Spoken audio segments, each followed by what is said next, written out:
প্রতিবাদ আর শোক প্রকাশের বড় মাধ্যম নীরবতা। সেই নীরবতায় মাইলস্টোন ট্র্যাজেডিকে স্মরণ করেছে বাংলাদেশের cricket.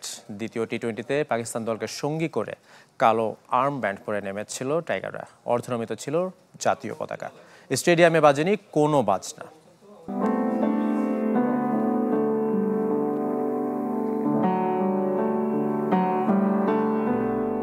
Show must go on. Milestone ট্র্যাজেডির একদিন পর মিরপুরে বাংলাদেশ পাকিস্তান দ্বিতীয় টি-20। ভাঙা হৃদয় নিয়ে খেলা দেখতে এসেছেন সমর্থকরা। প্ল্যাকার্ডগুলো জানান দিচ্ছে হোম অফ ক্রিকেটে শোকের আবহ। আমাদের অনেকগুলাই প্রাণ জড়ে গেছে, তো সেটা বলতে গেলেও কান্না আসে। আর সেই জন্যই আমার এই লেখাটা। স্কুল ছুটি হয়েছে, মা আমি ফিরলাম, তবে তোমার কোলে নয় শেষ ঠিকানায়। খেলা তো আপনার জাস্ট বিকজ আমরা যে নর্মাল পিপল এর জন্য না, দেশের জন্য খেলতে হইতেছে। আমাদের প্লেয়াররা দেশের জন্য খেলছে, দেশের একটা নাম হবে, এর জন্য খেলা চলতেই থাকবে। বাট আমরা আসলে শোকাহত। ছোট ছোট শিশু মারা গেছে, আহত হয়েছে অনেকজন। এটা দেশের সরকারের অবশ্যই এটার প্রতি দায়িত্ব নিতে হবে। বিমান দুর্ঘটনায় প্রাণ হারানো ছোট্ট শিশুদের জন্য মর্মাহত ক্রিকেট বোর্ড শোক পালন করেছে নানাভাবে। ম্যাচের আগে দুদলের ক্রিকেটার ও কর্মকর্তাদের 1 মিনিট নীরবতা।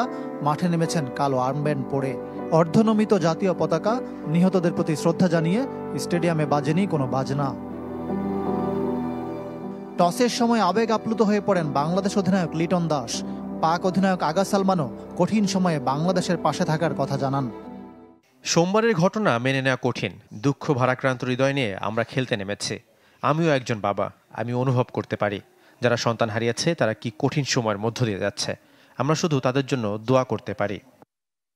গতকালের ঘটনা খুবই দুঃখজনক। এটা একটা মর্মান্তিক দুর্ঘটনা। আমার মন ও প্রার্থনা তাদের সঙ্গে আছে। আমরা একটা দেশ হিসেবে এবং পিসিবি হিসেবে তাদের পাশে আছি।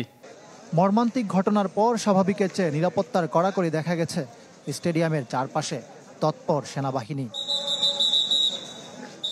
ইকরাম হুসাইন, চ্যানেল 24, ঢাকা।